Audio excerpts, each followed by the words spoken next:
Sveiki, gyvi kolegos. Nu ką, dažnai susilaukiu tokių klausimų, kokias akcijas geriausiai treidinti, tai šiandien praeinu pro pavyzdžius greitai, kokios mano nuomonė akcijas yra pačios geriausios treidinimui. Tai treidinti reikėtų akcijas, kurių ATR per dieną nujuda, jos vidutiniškai nujuda nuo 1 iki 3 dolerių, gali būti ir mažiau. Dėl ko? Nes įgyti praktikos, susigyventi su kiekviena akcija reikia laiko. Ir jeigu pasirinksi tokias akcijas, kurios per dieną juda labai didelius judesius, tai čia būna dažniausiai naujokų klaida, kad galvoja, va, pasimsiu, nupirksiu apačioj, parduosiu viršuje ir uždirbsiu, va, čia 20 dolerių, ne? Bet realybė būna kitokia. Išmokti strategijos, suprasti pagrindus, kur yra mūsų lygiai, kur atkreipti dėmesį, kodėl pirkti vienoje vietoje, parduoti kitoje reikia laiko. Todėl rekomenduoju visiems rinktis lėtesnės akcijas. Tai viena iš akcijų būtų CMG, mano pačiu dažnai prekiaujama. Jinai per dieną nejuda daug, vidutiniškai gal $1,5 plius minus, tai jinai yra labai tinkama akcija prekybai. Jos judėjimai nedideli, lygiai aiškus, support resistant lygiai, kalbam apie juos. Tai kam įdomu, kaip braižyti lygius, pažiūrėkit YouTube kanale, yra video su pamokomis, kaip kas braižoma, kur yra mūsų support resistance, lygiai palaikomas, pasipriešinimas, nuo kurių mes lygių perkam, nuo kurių parduodam, ne? Tai jeigu taip greitai prabėgam, tai mes perkam, kur būna break retest, mūsų strategija, perkam prie lygio, jeigu lygis laiko, parduodam prie kito lygio. Tai prekiaujama palei break retest strategiją, tai irgi apie tai galite rasti kitus video. Tai einam toliau, viena iš akcijų yra CMG, kita akcija, kuri juda lėtai, gerai dirba tarp lygių, pakankamai gerai laiko lygius, tai būtų Lyft akcija. Dar viena akcija gali būti Coca-Cola, jos dienos judėjimai nėra dideli. Po to, kas dar iš akcijų tokių pagrindinių, kur daug nejuda, gali būti Uber. Irgi nėra labai volatyvi greita akcija, pakankamai gerai laiko lygius, nėra dienos judėjimas labai didelis. Po to, jeigu einam toliau iš akcijų, Netflixas šiaip neturi didelio dienos judėjimo, yra tinkama dienos prekybai. Iš tokių lėtesnių akcijų. Tai va, tai mano akim šios akcijos yra mano dažnai prekiaujamas, tai jos yra pagrindinės akcijos, kurios nejuda greitai ir ant jų labai gerai yra mokytis.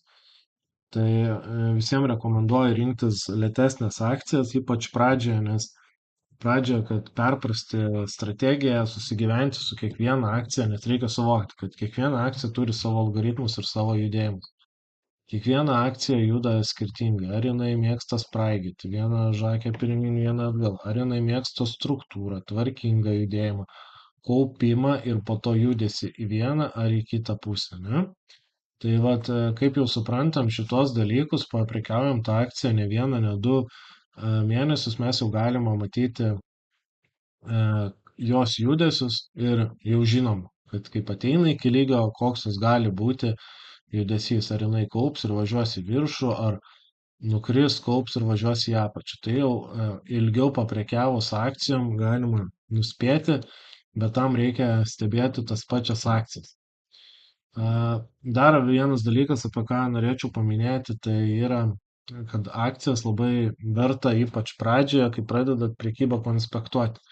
Ką reiškia konspektuoti? Kad konspektuotumėt savo treidus, kurioje vietoje užeinat, kurioje išeinat ir tai darytumėt kokį pusmetį. Dėl ko tai yra reikalinga daryti, tai kad žinotumėt, ką reikia patobulinti. Čia lygiai taip pat kaip įmonė, jeigu dirba, tai jinai turi savo finansinius rodiklius, ataskaitas, buhalterinės visokias ir taip toliau. Skaičiuoji metų gale, ar uždirbo pelno, ar neuždirbo, ar klientų padaugėjo, pamažėjo. Tai lygiai taip pat reikėtų daryti ir traderiam, nes labai dažna klaida, kad traderiai tiesiog vieną dieną perka, parduoda ir net neseka savo treidų. Tai savo prekybą reikėtų sekti kaip tai gali daryti, galit, yra įvairiausių programėlių, galit su dirbtiniu intelektu susikurti ir taip toliau. Aš darydavau paprastuoju būdu, kad realiai, jeigu aš čia turiu lygį, čia pirkau, čia pardaviau, pasirašau komentarą, ten pirkau po, ten, nežinau, $60, pardaviau po 62, break rytas, spy, laikė lygį. Tai va, tokį komentarą pasirašai, pasidarai print screeną, parsisinti nuotrauką ir įsisaugai failą ir pasirašai kokios dienos failas. Ir taip pasikonspektavus kurį laiką, savaitės pabaigoje pasidarykit savaitės apžvalgą ir pamatysit, kur jūsų treidai, kuriuose vietose geras užėjimas buvo, kuriuose vietose buvo blogas užėjimas. Ir taip realiai galėsit pradėti vesti savo statistiką ir, kas svarbiausia, tai tobulint savo strategiją ir žiūrėti, kur darot klaidas. Nes dažnas atvejis, kai treideriai nestebi, neanalizuoja savo prekybos stiliaus, savų užėjimų, išėjimų ir taip laikui bėgant atrodo, kad net pradedi netobulėti, o važiuoti žemyn. Tai man pačiam asmeniškai tai labai padėjo, tas vat, pasibraižymas, pliusinės, minusinės dienos, statistikos vedimas, po to žiūrėjimas, kur geras užėjimas, ar buvo lygis blogai nubrėžtas, ar užeita per anksti, ar per vėlai. Tai šitie dalykai, ypač pradžiai, pradėjus savo prekybos kelionę, labai padeda. Tai va, kolegos, tai šiandien tiek. Ačiū, kad žiūrėjote. Jeigu patiko, paspauskit like, parašykit komentarą ir pradėkite analizuoti savo treidus, pradėkite juos konspektuoti, rašyti savo emocijas ir galite užsirašinėti, kaip jaučiatės prieš tą dieną prekybos ir taip toliau ir panašiai. Tai dar kartą ačiū, kad žiūrėjot, paspauskit like, parašykit komentaras ir išsirinkit tinkamas akcijas savo prekybai. Iki kitų kartų.